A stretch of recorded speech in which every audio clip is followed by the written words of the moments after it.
오늘은 맥주 감사 주일입니다. 구약 성경에서 맥추절이라고 하는 절기는 유월절 그리고 초막절과 함께 이스라엘의 3대 절기 중에 하나였습니다. 시기적으로 딱 요맘때쯤에, 지금 요 시대 요맘때쯤에 이스라엘 백성들은 첫 수확을 얻게 되는데 그 첫 수확이 보리였습니다. 그러면 잠시 일손을 멈추고 한 해 전체를 수확하는 것이 아니고 첫 수확입니다. 보리를 수확합니다. 그러면 일손을 멈추고 하나님께 감사의 제물을 바치면서 하나님의 은혜에 감사하며 신앙을 회복하는 그런 절기가 바로 맥주감사절이라고 하는 절기였습니다. 사실 지금 지금 현대를 살아가는 우리에게는, 특별히 도심에서 살아가는 우리에게는 추수라고 하는 의미는 없지만, 그러나 시기적으로 보면 딱 요맘때, 그러니까 한 해의 절반을 살고 나서 지난 6개월간을 돌아보면서 하나님 앞에 감사하는 절기가 바로 맥주감사절인 줄로 믿으시길 바랍니다. 사실 요즘은 예전에 비해서 모든 것이 더 풍부해졌습니다. 먹을 것이 없어서 못 먹는 경우는 없습니다. 또 물건이 부족해서 못 쓰는 경우도 없습니다. 너무 풍족하기 때문에 아직 쓸만한 것도 내다 버리는, 또 음식을 먹어도 다 먹는 것이 아니고 맛없으면 뭐 또 유통기한이 다 돼간다 그러면 그냥 내다 버리는 그런 시대입니다. 그런데 이상하게도 별로 행복해하지 않는다라고 하는 것입니다. 예전에 비해서. 옛날이 더 좋았지. 우리가 입버릇처럼 옛날을 추억하곤 합니다. 여러분, 우리가 인생을 살아가는 데 있어서 풍성한 삶을 산다라고 하는 것이 무엇을 말하는 것일까요? 우리가 살아가는 이 풍성한 삶은 무엇으로부터 시작이 되는 것일까요? 물질?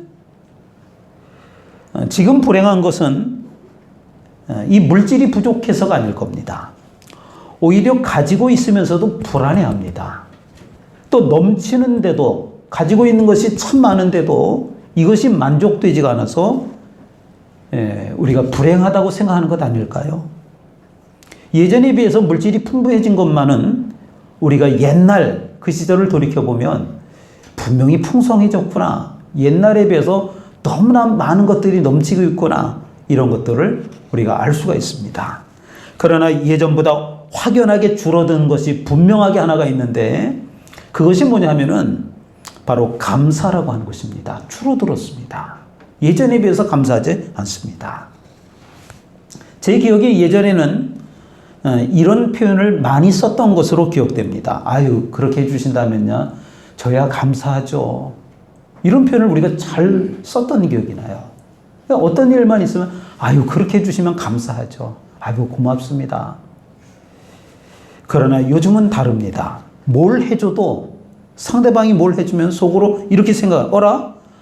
저놈이 날 우습게 보는 거야? 뭔 개수작이야? 이런 생각을 한다는 거예요. 뭘 해주면 부족함이 없거든요. 부족하다고 생각하고 상대방이 도와주면 저게 무슨 수작을 나한테 부리려고 그래? 이렇게 생각한다는 거예요. 제가 목회를 시작한 지 얼마 되지 않았을 때, 그러니까 한 30여 년 전쯤에 어떤 사람이 제 앞에 와서 한숨을 쉽니다.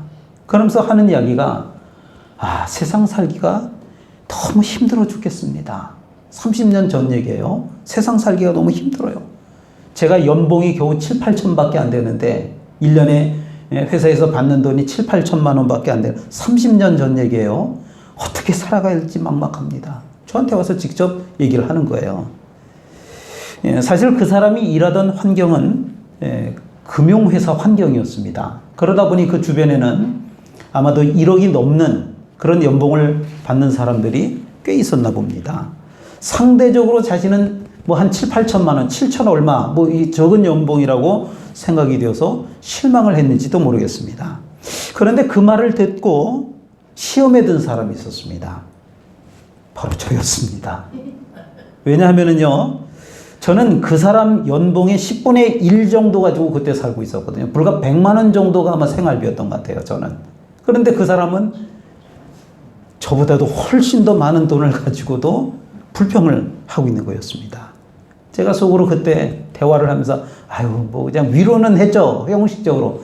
그러면서도 야, 저 사람 감사를 너무 모르는구나, 그런 생각을 했던 기억이 납니다. 그리고 몇 년이 지나지 않아서 IMF라고 하는 것이 왔습니다. 그 사람은 실직하게 되었고 한동안 어렵게 사는 것을 보았습니다. 이 대화의 내용은 물질의 풍요로움이 가져다 준 현대, 지금 이 시대의 세태를 말하는 것입니다. 다시 말하면 풍요롭다 보니까, 모든 것이 넘치다 보니까 어지간해서는 행복해하지 않는다라고 하는 것입니다. 웬만한 풍요로움은 풍요롭다라고 느끼지 못한다라고 하는 것입니다.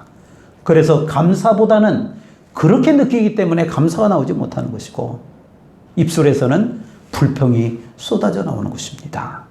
어지간해서는 감동을 하지 않습니다. 감동이 안 되니까 감사가 나올 리가 없잖아요. 그래서 이 시대는 사람들이 작은 일에 감격하고 감동하지 않습니다. 또 풍족히 가지고 있음에도 불구하고 자신의 예전 모습하고 지금을 비교해봐도 알 수 있는데 감사할 줄 모른다라고 하는 것입니다. 현대의학에서는 지금 뭐 불치병이라고 암을 포함해서 거의 대부분의 질병들이 치료가 가능한 그런 시대에 우리가 살고 있습니다. 그런데 의외로 정복하기 어려운 질병이 있습니다. 감기입니다. 이 감기라고 하는 것은 바이러스라고 하는 것, 감기 바이러스라고 하는 것이 우리 몸에 침투하면서 각종 질병을 일으키고 감기 현상을 일으키게 되는데, 현대의학의 과제로 남아있는 것이 이 감기라고 하는 거예요. 감기 바이러스. 그러니까 다른 건 다 치료제가 나오고 치료 방법이 나오는데 이 감기는 한 200여 가지가 된다 그래요, 바이러스가. 사람들이 평균 1년에 3번에서 4번 정도 평균입니다. 감기에 걸리는 거예요. 어린아이들 같은 경우는 뭐 여러 차례 한 6, 7번 정도씩 1년에 감기를 걸리도록 되어 있다고 합니다. 이 간단한 감기를 치료할 수 없어서, 예방을 할 수 없어서 우리가 걸리고 있다고 하는 것입니다. 또 무서운 바이러스 중에 하나가 여러분 뭐가 있는 줄 아십니까? 컴퓨터 바이러스라는 게 있어요. 컴퓨터 바이러스가 있어요. 저는 컴퓨터를 많이 쓰는 사람이에요. 그러면서도 컴맹이에요. 컴퓨터가 뭔지 모르는 거예요. 그래서 이 컴퓨터에 바이러스라고 하는 것이 한번 걸리게 되면, 바이러스가 한번 침투를 하게 되면 제가 그동안 준비해놓은 모든 자료들이 하루아침에 없어지는 거예요. 그래서 백업을 한다 그래요. 그래서 끊임없이 제가 자료를 만들고 다른 데 빼놓고 또 다른 데 이렇게 그 USB라든지 외장 하드라든지 이런 걸로 제가 남겨놓는 거예요. 왜? 그 컴퓨터에 바이러스가 한번 침투하면 끝나는 거예요. 다 사라지는 거예요. 여러분, 그런데 이 세상에서 감기 바이러스도 있고 컴퓨터 바이러스도 있는데 제일 무서운 바이러스가 뭔 줄 아십니까? 또 하나 있다라고 하는 거예요. 불평 바이러스라고 하는 거예요. 불평 바이러스. 왜냐하면 이 불평 바이러스가 왜 가장 끔찍하냐면요, 사탄 마귀가 옮기는 것이기 때문에 그렇습니다. 불평 바이러스가 우리 몸에 들어오기 시작하면 사람뿐만이 아니라 그 사람이 소속되어 있는 그 단체도 다 물들여 버리는 거예요. 가정도, 직장도, 사회도, 심지어는 교회도. 그 불평 바이러스라고 하는 것이 퍼지기 시작하면 모든 단체가 어려움을 당한다라고 하는 것입니다.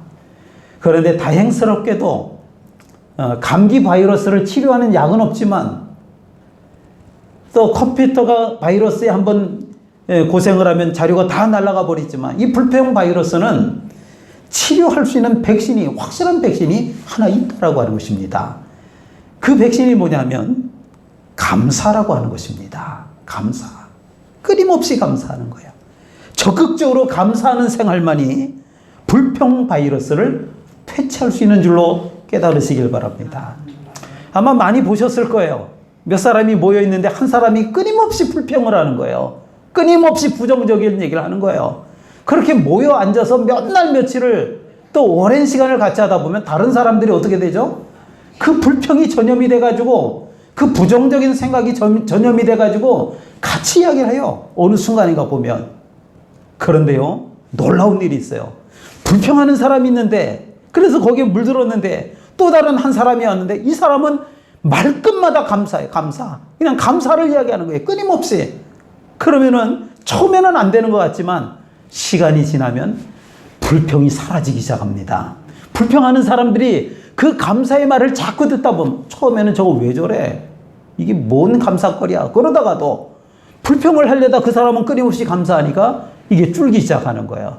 그리고 나중에는 그 불평 바이러스가 감사라고 하는 백신에 잡아 맥혀가지고 불평이 사라지게 되는 걸 보게 됩니다. 여러분, 끊임없이 감사하시길 바랍니다. 감사는 불평이 사라지게 되고 부정적인 생각들을 사라지게 하는 줄로 믿습니다. 그렇다면 적극적인 감사란 어떻게 하는 걸까요? 적극적인 감사는 긍정적인 생각을 갖는 것입니다. 오늘 본문 디모데전서 4장 5절과 6절 말씀을 한 목소리로 같이 읽어보겠습니다. 디모데전서 4장 4절과 5절 시작. 하나님께서 지으신 모든 것이 선함에 감사함으로 받으면 버릴 것이 없는 하나님의 말씀과 기도로 거룩하여 지니라. 아멘. 감사함으로 받으면 버릴 것이 없나니. 여러분, 이 세상의 모든 것은 우리가 감사로 받기만 하면 버릴 것이 없다라고 했어요. 하나님께서 선하게 만든 세상이기 때문에 그렇습니다.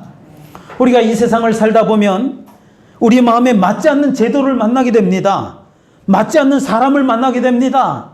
또 맞지 않는 환경을 만나게 됩니다. 우리는 그때마다 그 모든 것을 거절하고 싶은, 그 사람 좀 거절했으면 좋겠어. 이런 환경이 나한테 좀 없었으면 좋겠어. 왜 이런 규칙과 이런 룰들이 있는 거야? 이런 게 좀 없었으면 좋겠어. 그렇게 생각하기 쉽습니다.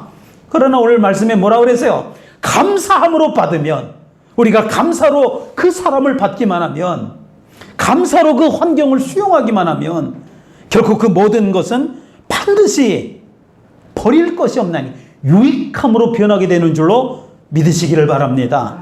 그래서 우리는 항상 두 가지 말을 잘 하는 사람이 되어야 합니다. 하나는 미안하다는 말이고 또 하나는 고맙습니다 라고 하는 말인 것입니다. 우리 옆 사람에게 한번 인사해 볼까요? 그동안 제가 잘못해 주어서 미안합니다. 옆 사람에게 한번 이야기해 보겠습니다. 그동안 제가 잘못해 주어서 미안합니다. 한 가지를 더 해봅시다. 한 가지. 당신이 잘해 주어서 고맙습니다. 속으로 그렇게 생각하는 거 아니죠? 뭐 해준 것도 없으면서 그냥 말로만 이런 거 아니죠? 잘해 주어서 고맙습니다. 이런 말을 자주 하시기를 바랍니다. 고맙다는 말, 미안하다는 말, 가장 위대한 천국의 언어인 줄로 믿습니다. 그런 감사 언어를 가지고 있어야 우리의 삶이 행복해지고 윤택해지고 주님 안에서 참된 복된 인생을 살아가게 될 줄로 믿습니다. 우리가 교회 생활도 하다 보면은요, 감사보다는 불평거리가 자꾸 나오기 쉽습니다. 연약한 사람들끼리 모였으니 그럴 수밖에 없잖아요. 연약한 사람들끼리. 제가 완벽한 사람이 아니잖아요. 여러분에게 만족을 줄 수 없잖아요. 그러니까 저 때문에 불평거리가 나올 수밖에 없잖아요. 여러분들 사이에서 서로 연약한 존재들이잖아요. 불평거리가 나올 수밖에 없는 거잖아요. 그래도 감사거리를 찾다 보면, 감사함으로 받으면 버릴 것이 없나니 감사할 것이 월등히 많아지게 될 줄로 믿습니다. 한두 가지 불평거리 때문에 그것들을 잊어버리면 안 된다라고 하는 것입니다. 환경이 어떠하든지 감사의 심령으로 보면 그 심령에는 천국이 펼쳐지는 것입니다. 그러나 불평의 심령으로 보면 그 심령은 고통과 불행에 휩싸이고 말 것입니다. 우리가 어떤 심령을 가지고 어떻게 보느냐에 따라서 행복이 좌우되는 줄로 깨달으시기를 바랍니다. 현재의 삶에 대해서 같이 만나다 보면 지금 내 환경에 대해서 불평을 달고 사는 사람이 있습니다. 여러분, 그런 사람은요, 과거에도 불평하는 삶이었을 겁니다. 또 반면에 어떤 사람은 모든 것을 감사하고 좋다라고 얘기를 하는 거예요. 말끝마다 너무 감사하고 좋다는 거예요. 그 사람은 과거에도 모든 것이 좋았을 것이고 아마도 모르긴 해도 감사하는 삶이었을 겁니다. 이 세상은 다 그저 그렇습니다. 특별한 게 아니에요. 저 사람은 나보다 많이 가졌으니까 조건이 좋으니까 더 행복하겠지.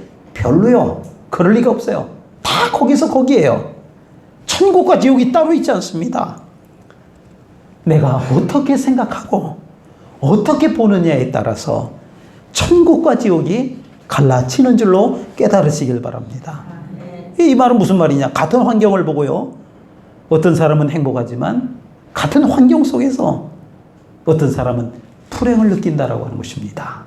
그처럼 행복은 환경이 결정해 주지 않습니다. 감사하는 태도가 결정해 주는 줄로 믿습니다. 미국 교계에, 그러니까 미국의 그 기독교 사회 안에 유명한 오르가니스트, 오르간 연주자가 있습니다. 해피니스 존스라고 하는 여성입니다. 그 유명한 로버트 슐러 목사님은 100만 불이 넘는 최고의 오르간을 하나님께 봉헌을 하면서 처음 하는 그 기념 연주라는 걸 하게 되는데, 그 오르간을 들여놓고 기념 연주를 하는데, 그 해피니스 존스라고 하는 그 여성 오르간 연주자에게 그 연주를 맡겼습니다. 그런데 이 여인에게는 이런 한 간증이 따라다닙니다. 존스는 어렸을 때부터 음악을 잘 했기 때문에, 그러니까 음악에 천재적인 재능이 있었기 때문에 16살, 일찍 대학입니다. 일찍 대학에 간 나이입니다. 16살에 음악대학에 조기 입학을 하게 됩니다. 세계적인 피아니스트, 이 피아노 연주자가 되겠다라고 마음을 먹고 열심히 피아노 실력을 닦았습니다. 그런데 중도에 사람들마다 그런 질병 같은 게 있을 수 있잖아요. 이 팔목이 상하게 되었습니다. 피아노를 얼마나 열심히 쳤는지 그래서 그런지 모르지만, 또는 선천적으로 팔목이 약해서 그런지 모르지만 이게 상하게 됐습니다.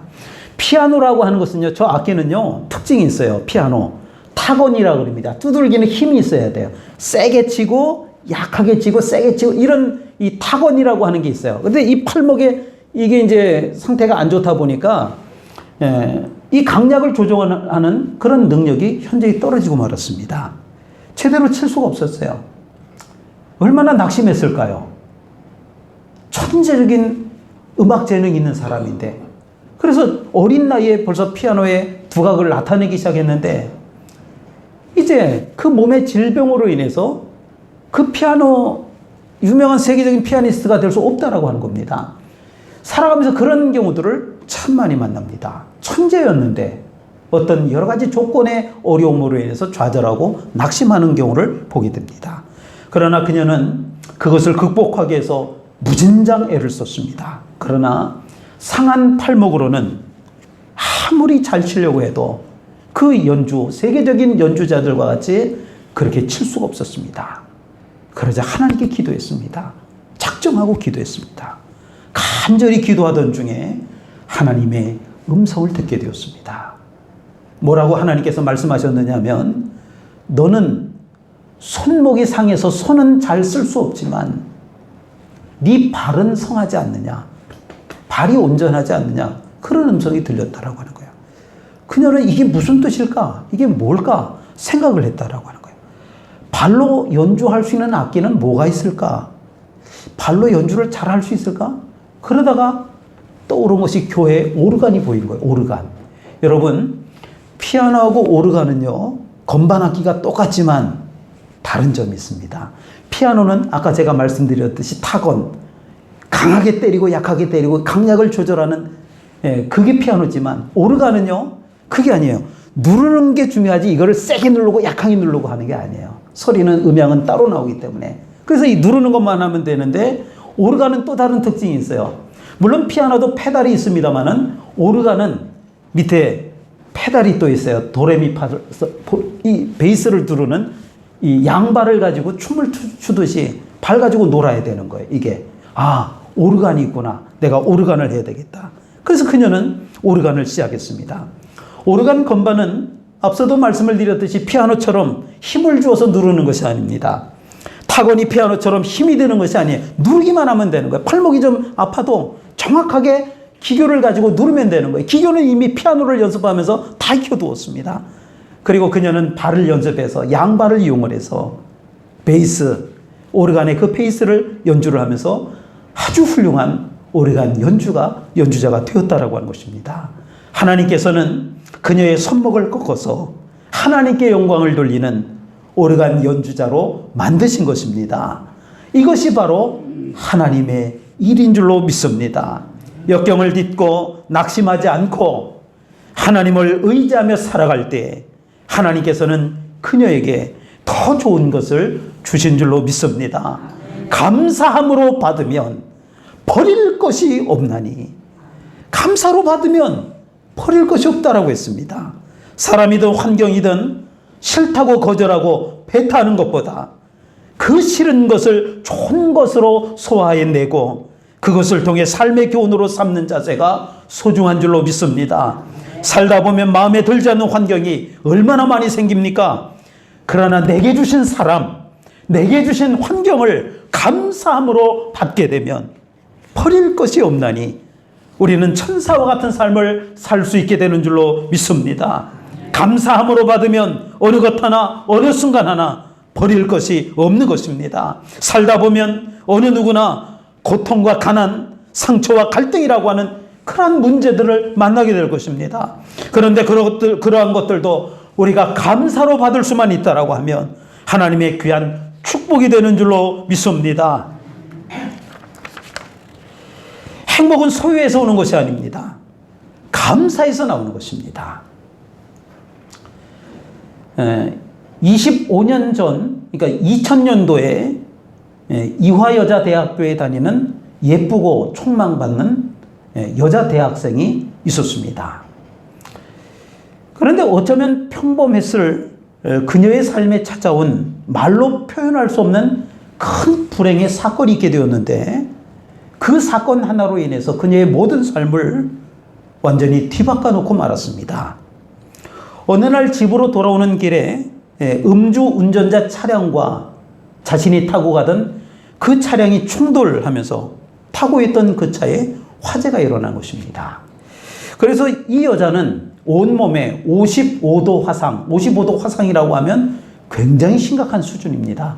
그 화상을 입고 말았습니다. 이화여자대학교에 다니는 그 여대생 몸에 화상을 입은 것입니다.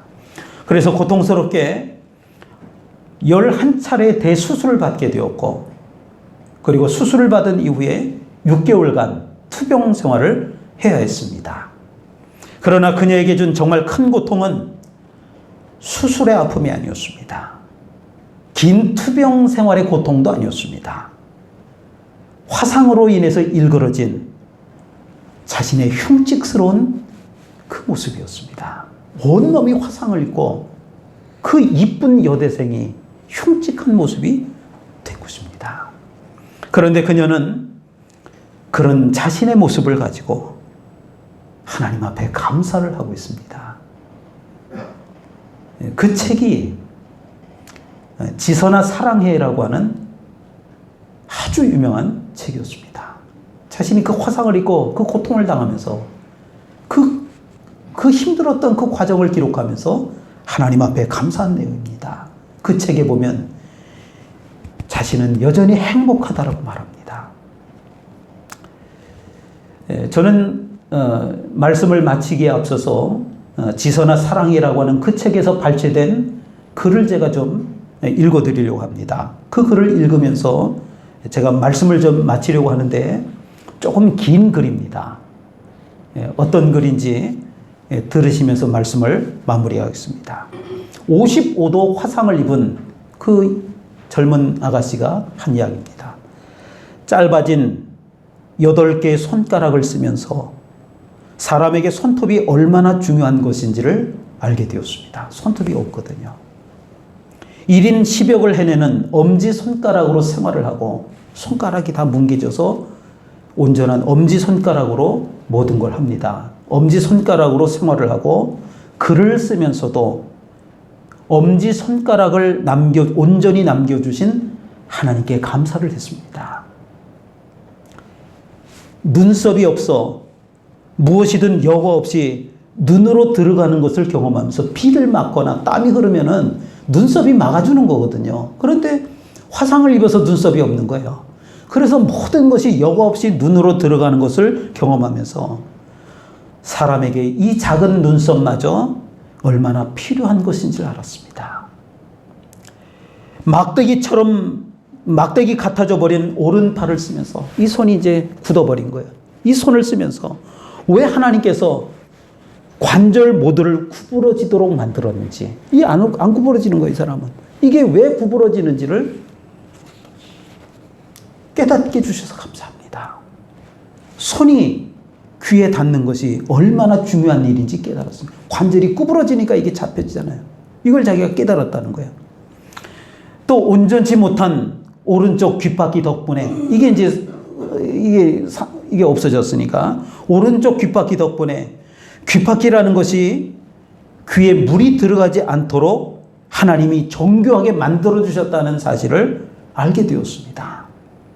잠시지만 다리에서 피부를 많이 떼내어 절뚝거리면서도 다리가 불편한 이들에게 걷는 일 자체가 얼마나 힘든 것인지를 제가 느끼게 되었습니다.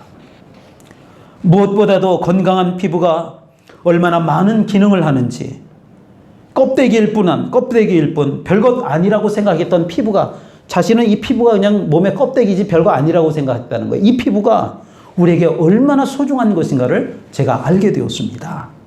그나마 남겨주신 피부들이 건강하게 움직이는 것에 대해서 감사했으며, 하나님이 우리의 몸을 얼마나 정교하고 세심한 계획 아래 만드셨는지 온몸으로 체험을 했습니다.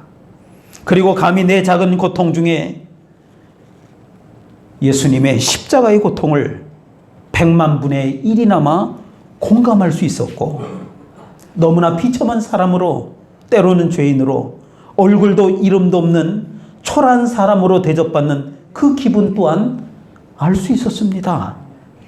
이제는 지난 고통마저 소중하게 느껴집니다. 그 고통들이 아니었다면 지금처럼 남들의 아픔에 진심으로 공감할 가슴이 없었을 테니까요. 그 누구도 그 어떤 삶에도 죽는 것이 낫다라고 하는 판정은 옳지 않습니다. 힘겹게 살아가는 우리 장애인들의 인생을 뿌리째 흔들어 놓는 그런 생각은, 그런 말은 옳지 않습니다. 분명히 틀렸다고 말하고 싶습니다. 추운 겨울날 아무런 희망 없이 길가에 꼬꾸러져 잠을 청하는 노숙자도, 평생을 코와 입이 아닌 목에 인공적으로 뚫어놓은 구멍으로 숨을 쉬어야 하는 사람들도, 아무도 보는 이 없는 곳에서 자라나는 이름 없는 들풀도 하나님께서 생명을 허락하신 이상 그의 생명은 충분히 귀중하고 존중받아야 할 삶입니다. 자신을 향해서 저러고도 살 수 있을까? 네, 이러고도 삽니다. 몸은 이렇지만 누구보다 건강한 마음임을 자부하면서 이런 몸이라도 전혀 부끄러운 마음을 품지 않게 해주신 그 하나님을 찬양하며, 이런 몸이라도 사랑하고 써주시려는 하나님의 계획에 감사를 드리며, 저는 이렇게 삽니다. 누구보다 행복하게 살고 있습니다. 감사함으로 받으면 버릴 것이 없나니 기도하겠습니다. 하나님 아버지, 한 해 반년이 지났습니다. 돌이켜보니 하나님의 은혜입니다. 세상적으로 생각해보면 우리의 환경이 그저 불평거리일 뿐이고 하나님을 원망할 거리뿐밖에 없습니다. 그러나 돌이켜보니 하나님이 나와 함께 하셨고 내게 은혜를 베풀어 주셨음을 깨닫습니다. 감사로 받으면 버릴 것이 없다라고 했습니다. 우리가 감사하게 될 때 행복과 축복이 넘치게 될 줄로 믿습니다. 감사하는 삶이 되게 하여 주옵소서. 예수님의 이름으로 기도합니다. 아멘.